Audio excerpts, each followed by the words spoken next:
Let me ask you this. I asked Voice of Reason if he would ever do a video on Spike and Rarity's relationship. And he said no, he never would. And I respect that. But if I was to guess, and no offense to Voice of Reason, he does a great job on his videos. You should check them out. But if I was to take a guess of how he would look at it, he'd probably look at it in a way that he could understand maybe why some fans don't feel a Spike-Rarity relationship would work. And he could probably understand why fans feel it would. And the reason I feel he would bring this kind of presentation to the forefront, if he was to do a video, which he said he wouldn't, but if he or anybody else in that Rift Cafe community was to do something like this, they would bring up some valid points. Others have brought up some valid points as well, but if anybody in the Rift Cafe was to do a video like this, they would bring up some valid points. Now, the reason I mention this is because I saw a video that he did with Buck Reviewer, aka Buck Brony, on Dragon Quest a couple years back. And that he did a couple years back. And like I said, he did a couple of years back. And one of the things he said in that video is he basically mentioned how a scene should have transitioned a certain way. And the reason he mentioned this is because if you've seen Dragon Quest, there's a scene basically where, it looks like 5 of the main 6, if not the entire main 6, are kind of jokingly teasing, no harm intended, but it looks like it made harm. It looks like it caused harm, but on their behalf, no harm intended. But we're jokingly mocking, if not teasing, Spike for being small. Being probably small, for a dragon being small at his size. And that basically he would be the kind that would never really hurt anybody, if you know what I mean. But basically what Voice of Reason said is, instead of going through that, moment, that instead it should have ended with Spike having that kind of doubt planted into his head by Rainbow Dash. Instead of going through the rest of the scene where he was teased, if not basically more, I guess, more pushed into what he was going to do. Because what Voice of Reason said is, and this is what stuck out in my mind, because out of all the members at the Rift Cafe, besides I love KP a lot, Voice of Reason said this. He said, the scene would have been better instead of Spike having to deal with the teasing or the mocking or friendly mocking, whatever, from his friends and, this is what Voice of Reason said, possible girlfriend. And when he says possible girlfriend, he's referring to Rarity. And it got me thinking, no one, as much as I've come out here and talked about how much I support the Spike and Rarity pairing, which is Sparity for short, I saw how other people have reacted when questioned about how romance would work in the series. Heck, Equestria Daily recently had an article up asking how would you react if the main 6 ended up being romantically involved. And it got me thinking again how many answers people would give. Now, people have given different answers and have given visually different examples of how romance could work, especially between different species. Now, one thing I've mentioned about Spike is even though he's small, we don't know how old he is. He could very well be the same age. He could very well be the same age as Rarity for all we know. Maybe a year younger, but about the same age. And the reason I say that is, depending on how he's written, it seems like he's more mature at times than some of the main 6. some of the main six. It seems he's the more mature, more understanding, more like logically more sensible character. He's basically the straight man. And I look at that, and when I look at Spike like that, I'm like, hey, this guy is definitely a lot older than some fans would perceive him as. But the only thing that negates fans from thinking Spike is about the same age as Rarity or the same age as Twilight or whatever is not only his stature as being a small dragon, but mostly anytime he's transformed into another creature, it's something that's not unlike what the others are. For example, you look in MLP the movie, instead of being turned into a sea dragon, or at least a sea pony-like creature, he was turned into a pufferfish. Okay, understandable because he's small. Okay, understandable because he's small, fine. But when you take a look at Equestria Girls, instead of being turned into a young teenage version of himself, he gets turned into a dog, a little small dog. So when one sees this happen to Spike, of course it's going to negate any possible thoughts of him being the same age as Rarity or Twilight, and possibly negate any possible relationships romantically when it would come to some pony like Rarity. But on the other, if you, how do I put this? If you take those two situations and shelve them for the moment and not use those as examples, you would see that there is a possibility.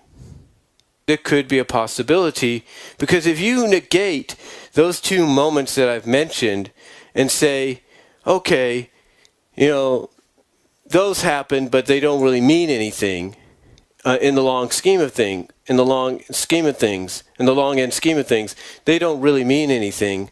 So let's just put them over here. That might make it more sensible, if you know what I mean. But getting back to what I'm saying, when I heard Voice of Reason mention that in that video, like I said, it got me thinking, and I'm sure it got anybody else thinking that heard that.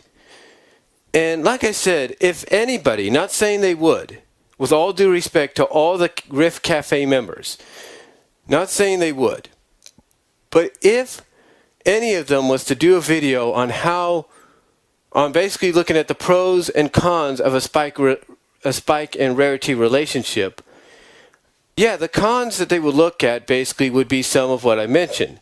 The fact that Spike all the time, if he and the others are transformed into any other kind of creature, always ends up like on the short end of the stick.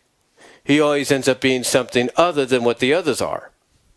On the other side however, on the pro side of things, they probably list out certain examples. But one, they would look at something like other movies, other shows, and say, okay, if Spike and Rarity can happen, then explain this. For example, they would look at something like, let's say, DreamWorks. They would look at DreamWorks, and they would look at the Shrek series. Yes, they would look at Shrek series. And they would say, okay, if Rarity and Spike can't work, then here's a pro that goes in their favor. Take a look at DreamWorks. Take a look at Shrek, and take a look at the pairing of donkey and dragon. Are you telling me that it makes sense for a donkey to be paired up with a dragon? Even if Shrek, the Shrek series, is a parody of fairy tales, doesn't make sense even in a parody for that to happen. Some may say no. Some may say yes. But then they would argue, okay, if a donkey and a dragon can get together in something like Shrek, then what's so wrong with a dragon and a pony getting together? Another example they would use would be from one of Disney's most popular Disney afternoon shows. In fact, it was their answer to the Batman series. And that is gargoyles. You take a look at gargoyles, and especially the fact that it pretty much was evident from the beginning that they were going in a direction that some fans may not agreed on. And that was Goliath and Elisa Maza ending up together. And that's what happened.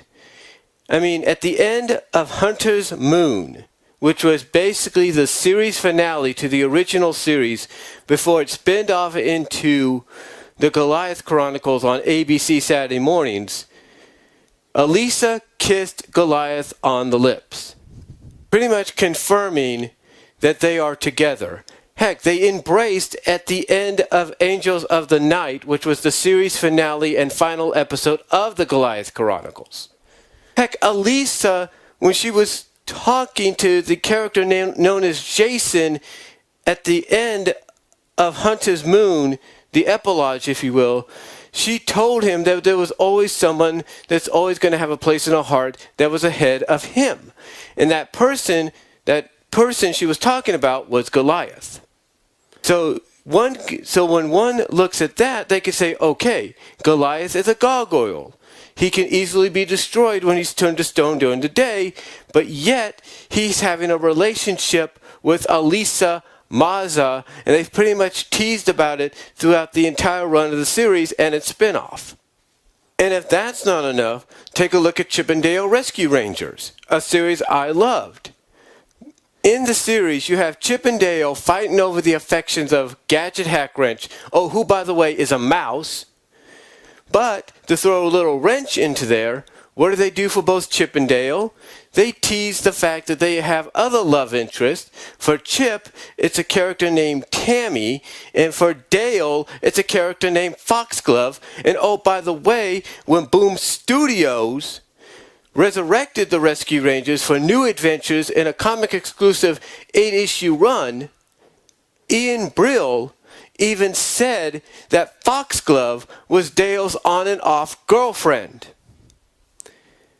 So I ask you, with all these examples that I'm sure the Rift Cafe, if they decided with all due respect, to do something like to do a topical video like that, if they decided to, with all due respect, are you telling me that they or anybody else out there wouldn't use those moments that I mentioned as an example?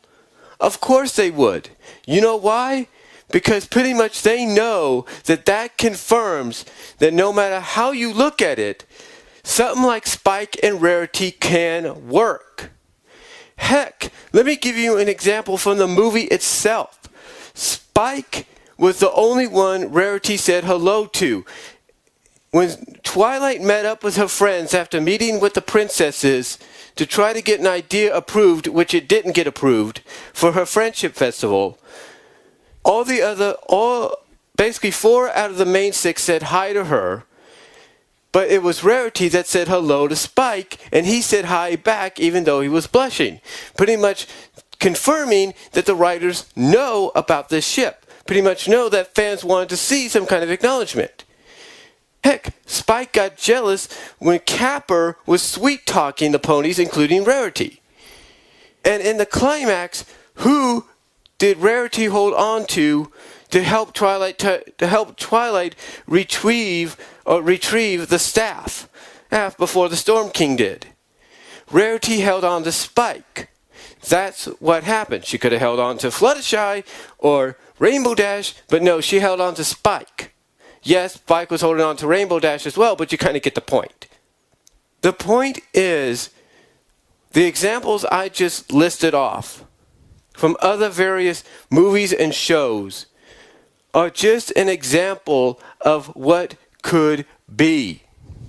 Or what was, or should I say what was, and are examples of the fact that if the writing staff wants to make this happen, which who knows if they would or not, guess what?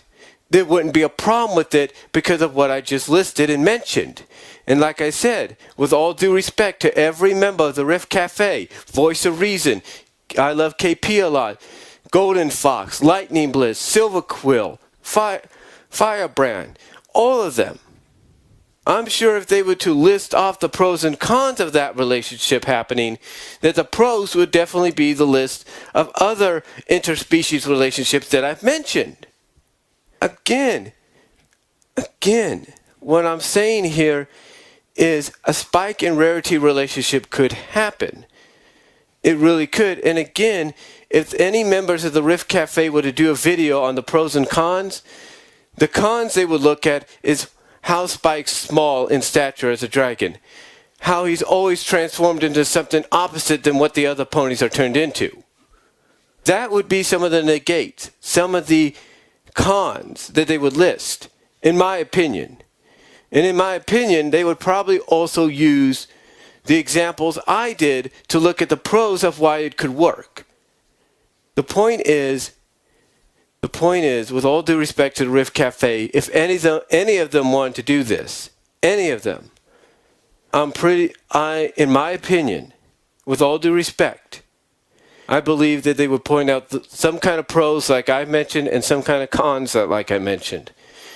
Because I think they know, in my opinion, I think they know that if the writing staff wanted to go in a Spike and Rarity direction for the series, the books, the comics, if they decided to go in that direction and make it official in some way, shape, or form, semi or whatever, they know that they know that they would find a way to make it acceptable and believable, and it would basically, and the reason they would know that they would make it acceptable and believable is the fact that they would look at what other franchises, other interpretations, other stories, movies, and shows have done to make it happen. So that's all I'm going to say on it, folks. But with all due respect to the Rift Cafe, all due respect, I believe, in all due respect, that if any of them was to do a video like this, they would point out the pros and the cons, and they would probably use a list similar to the pros that I just said. So I want to thank the Voice of Reason for, as silly as this sounds, for mentioning what he did during his collab that he did with Buck Reviewer, Buck Brony, on the Dragon Quest, and saying what he said, because it got me thinking, and I want to thank him for that. So let me know what you guys think down below. Check out all of the Rift Cafe members' videos on MLP and what they on MLP and some of the topics that stick out in their minds. Let me know what you guys think down below of what I've had to say. Comment if you like. I am out.